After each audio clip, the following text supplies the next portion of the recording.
Well, welcome everyone to our Bleacher Report way too early. Power 36, 2 days after UConn won its sixth overall national championship. Its second straight. Every game in the last two NCAA tournaments, they won by double figures. A remarkable run by the Huskies over the last 2 years. They had a great game plan against Purdue on Monday night in Phoenix. We talked before that, but it worked to perfection. Let Zach Edey get his. He gets 37 and 10, shut off the water on everyone else, and UConn's guards were just better. They would basically out-rebound him. They made more threes. Even if the shot clock went down in the final 5 seconds, they'd get a second, a third offensive rebound. And Purdue then would be suddenly down 5, 7, 6, 8, and it became double figures. And they had not been in that position this year where they were going to have to come back like that. And UConn has a great way about it in terms of sort of taking away your will. We saw that in the last 2 years. When they sense a weakness, when they see frustration, they will put you away. So a remarkable 2-year run for UConn. Really amazing what Dan Hurley has done since he's gotten there. Obviously, sort of navigated at the beginning, found who he wanted, got elite talent, developed others. Everyone bought in, and they're at the top of the college basketball world on the men's side, without question. Women are obviously still elite as well. All right, so that all happened. At the same time, on Monday, we had some seismic coaching news with John Calipari, after 15 seasons, deciding to leave Kentucky on his own volition. The buyout that he had was north of $30 million. So I never believed that Kentucky could pay it, would want to pay it, could justify paying it. So this was a great split for both parties, that he is now the head coach at Arkansas, an SEC rival. And if you were to probably look at the two schools in the SEC that care more about basketball than football, I would say it's Kentucky and Arkansas. Obviously, Tennessee cares a lot about it. Vanderbilt, even though they have struggled, they care a lot about basketball. But there's no question that Kentucky and Arkansas, over the last, whatever you want to say, well, for Arkansas, certainly since the 80s, definitely cared, I thought, more about basketball than football. And Kentucky, that's been historically the case. I want, before we get to our Power 36, I want to put a couple points out here, because I raised this on a post I did, because I think we need to have some perspective on John Calipari and what happened at Kentucky in the last 15 years. And so if I can just reiterate this in this platform, I first believe he was the right coach at the right time for Kentucky. Remember, they were coming off the Billy Gillispie era that was really a failure for AD Mitch Barnhart. He brought star power to a historic blue blood. If you remember, he had almost like a rock star entrance when they would do the Big Blue Madness. Drake, you name it, stars would come to watch Kentucky. He had one-and-done talent. He was a trailblazer with one-and-done talent. Trailblazer with social media for college coaches. He was the first to create pro days in men's college basketball. Now we sort of see it around. It's certainly been a thing in college football. He got the SEC Network and ESPN platforms to televise the pro days when no other pro days were being televised, to televise their summer tours. No other program was getting those televised on a major network. He did a ton of philanthropic work, whether it was disasters in the state, tornadoes, flooding, helping Haiti. There's a great story that I would tell you to look at from a local rabbi in Kentucky after the shootings at the Pittsburgh synagogue. Calipari is from the Pittsburgh area. and he made sure that he was there to support the Jewish community after that happened, lighting the menorah at the time. These were things that were not publicly discussed. On the court, he won a national championship in 2012, led by Anthony Davis, went to 4 Final Fours, 7 Elite Eights. That's the good. The bad is that 3 early exits the last 3 seasons. But I thought Cal said it well in his post, where he said that after 15 years, there needs to be a new voice. And I would tell you that I think the day of the coach staying for 20 plus years is probably no more. We've got Matt Painter, Mark Few, Tom Izzo, sort of at the head of that class. Bill Self, obviously, and Scott Drew. They're sort of up there right now in terms of longevity. How much longer will other guys stay at certain schools at elite level? I doubt it's going to be in the 15 plus year range. So I mentioned Scott Drew.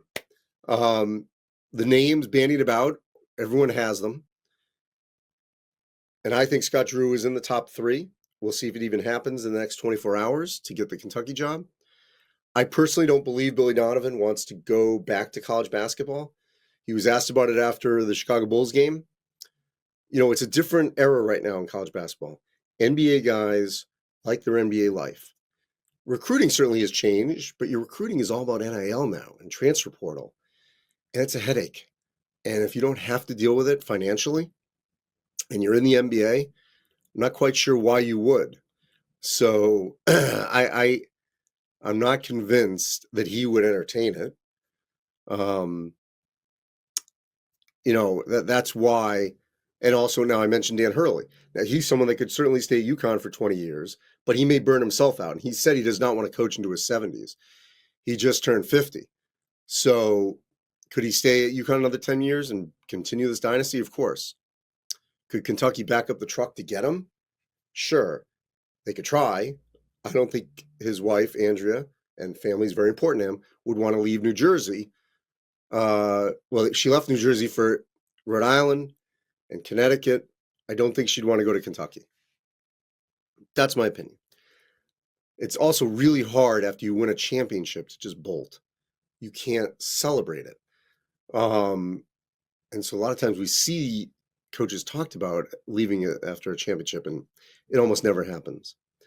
So that's why I think Scott Drew is viable. Been there since 2003.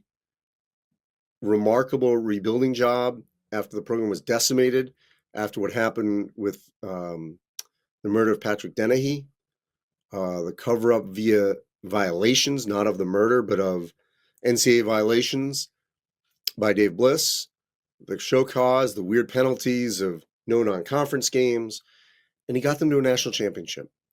He is extremely well-liked. He is a man of faith, which I know is important to Mitch Barnhart, the athletic director. He's got a great family, and I think he'd fit in well at Kentucky. Now, after him, that's where it gets interesting. So I'm going to pause there because we want to wait and see if Scott Drew takes it. There's plenty of other names I could rattle off, whether it's Brad Underwood in Illinois or, any of the Patinos, younger, older. But I want to see what happens with Scott Drew first, because I think that's the guy. Because I don't think you're getting Dan Hurley. You're not getting Nate Oates. And I don't think you're getting Billy Donovan. So, let's go to our Power 36. And let me preface this by saying that it is April 10th as we're doing this. No rosters are set. The portal is still open. We're going to have to do this again in May and in June till we know the rosters of transfers and the NBA draft. So it is an educated guessing game. You'll notice 2 major omissions, and I'll get to those at the end for the time being. All right, so right off the bat, now, obviously, I'm taking some liberties here for who I think will be gone on the national champion. So, Houston, we know that LJ Cryer is back. I interviewed Jamal Shed after he won Naismith Defensive Player of the Year. I think he's coming back, especially after the way his season ended with his ankle injury. So I think Houston's going to have the pieces to be the top team in the country. Experience, the chip after losing to Duke in the Sweet 16. So I think that, that's my opinion of where this one ends up. Duke, Cooper Flagg, number one player in the country. He'll be the top pick in the 2025 NBA draft, at least he's projected to be. And we'll see all the other pieces that come back for Duke. There's already been some transfers on some rotation guys. UConn. This is under the assumption, well, we know they're losing Cam Spencer. We know they're losing Tristan Newton. So this is the assumption that they're losing Donovan Clingan and Stephon Castle. But I have faith in Dan Hurley to retool this team. I mean, if Samson Johnson is your primary five, that's pretty good. Hassan Diarra as a starter, really good. So I really still believe that this team will be top five good. Alabama, same deal. We don't know fully their roster, but I think a lot of those guys are coming back. We've already heard that Creighton and none of their players are returning. Same with Carolina. Same with Iowa State. Gonzaga. We get the sense Nemhard, EK, all will be back. Kansas, already doing well in the portal. They could have a core of their group coming back. KJ Davis is coming back. KJ Adams, is coming back. So they've got a core group. Clemson made the Elite Eight, losing Alabama. Firmly believe the core of their team is going to return. A lot of guys in Tennessee, not Dalton Connect, but again, solid group for the Volunteers. Arizona's losing some guys right now from the portal. So that number 12 could go the other direction. But I have faith that Tommy Lloyd's going to get together a pretty good roster.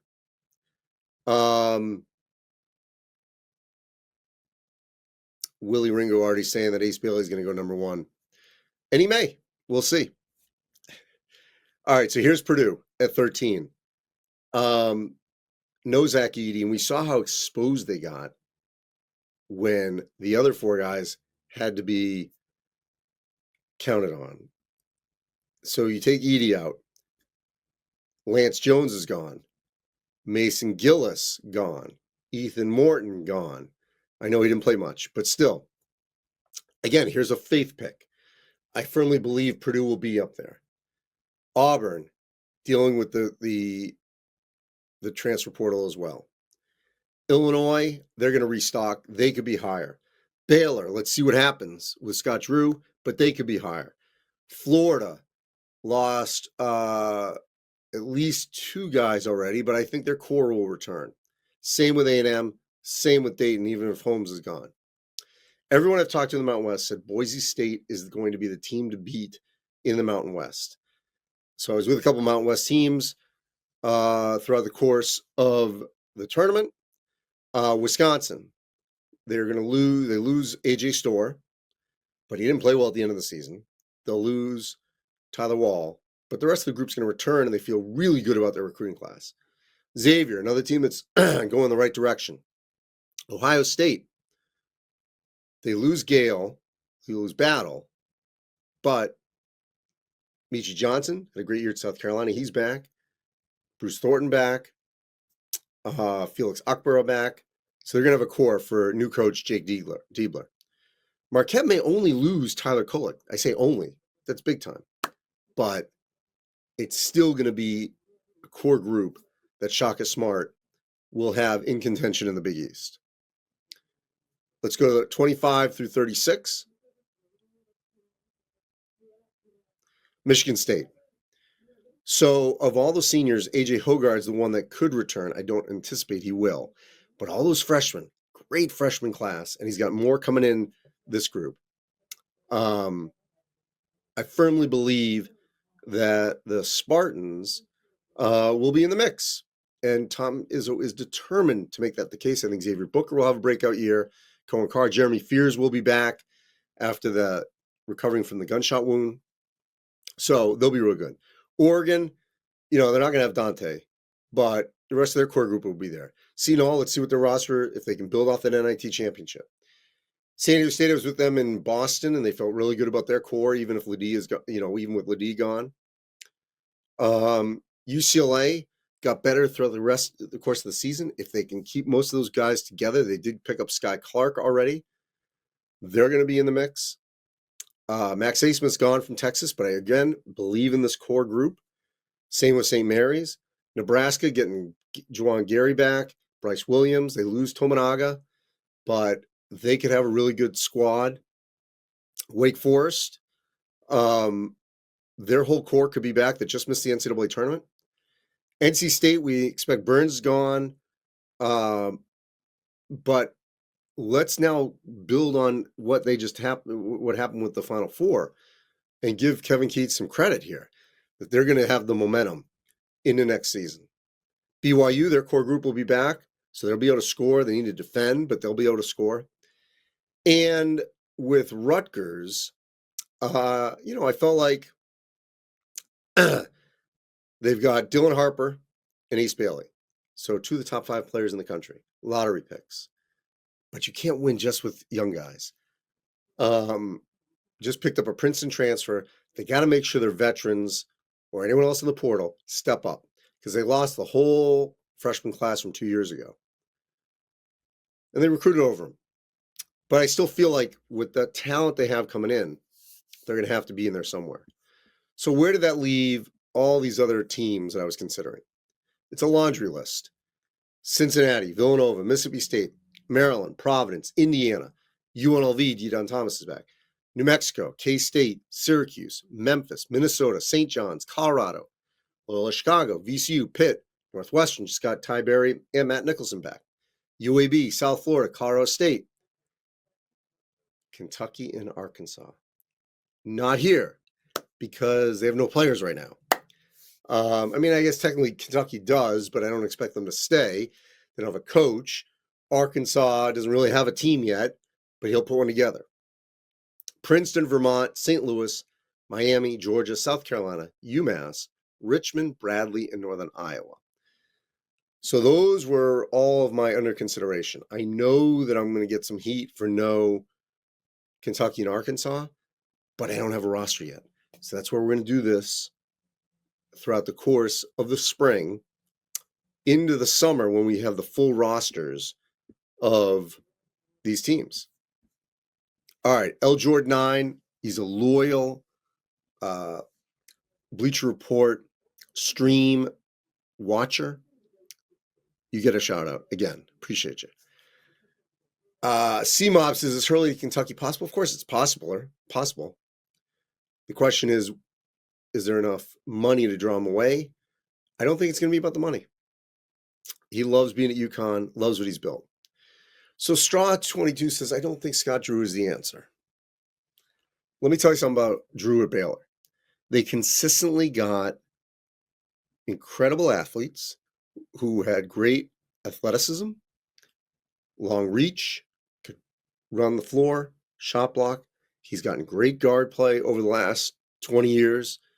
So I think I don't see why he couldn't work at Kentucky. And by the way, they won a national title, been to multiple Elite Eights. He's had great success there. Turkey says, of course, Billy Donovan, of course, says he's committed to the Bulls. Well, their season certainly could end in a week. And Kentucky could just wait. I just don't see NBA guys going back to college in this era. Maybe I'll be wrong. So Turkey agrees with me not have Kentucky in the top 10. I don't have them anywhere because we don't know what's going to happen. Max Conklin said Zag should be top 5 easily. Yes. Well, first of all, their Pepperdine transfer declared for the draft. We don't know if he's coming yet. So I could move him up. Yes. Wax wants to know if Tyrese Proctor is going to test the draft or transfer. Don't know yet. I can't put Mizzou in there. They went 0-18 in the SEC.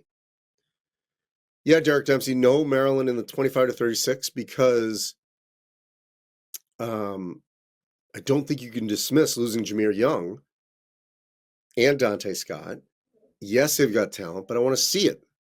I may move them up into the 36 before everything's said and done, but I got to see it. So Devontae Brown says that I have to rank Arkansas just off Cal's reputation. I agree with you if I knew at least at this moment they had any players. And maybe the whole Kentucky team will go over there. And we'll do it again in a couple weeks.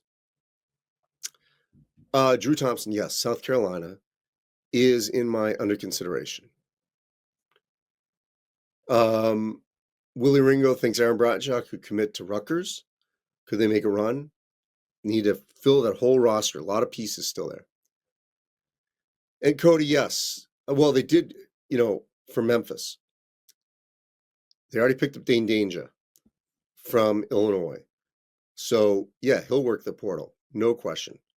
He'll get it done. All the faith. All right, so let's go back to the beginning here. Houston, Duke, UConn. I think the preseason one will be one of those three. I think various people have different ones of the three as number one. So I think that's where we stand right now.